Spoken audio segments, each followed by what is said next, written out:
In Exodus 17, Moses leads the Israelites in a battle against the Amalekites. Now, as long as Moses holds the staff of God up in his hand, they prevail. But his hand gets tired, and he can't hold it up anymore. And as he lowers his arm, the Israelites begin to lose. So they have to get a rock for him, and Aaron and Hur stand on either side of him and hold his arm up with the staff in it.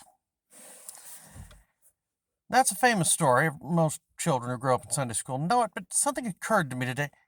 How did that make Moses feel?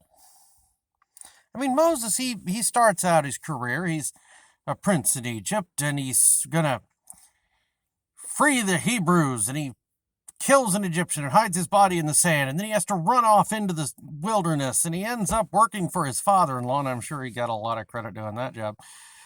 And then he comes back, and he becomes the leader of the Israelites, leads them into the wilderness with everybody complaining the entire time. And now all he has to do is stand there with a stick in his hand for the good people to win, for God's will to triumph, and he cannot pull this off to save his life, and you know he tried.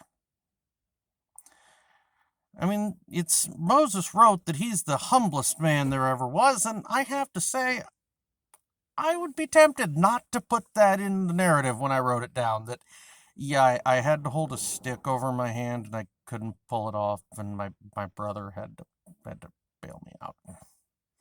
Just a thought.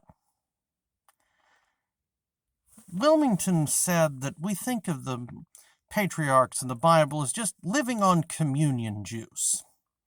But they were men of like passions as we are, and I've had enough health problems to know that there is nothing quite as humbling as really, really wanting to do something that sounds so easy and simple. Just hold a stick over your head, just stand there, it's fine. And having to have someone come and save your bacon. Just a little insight.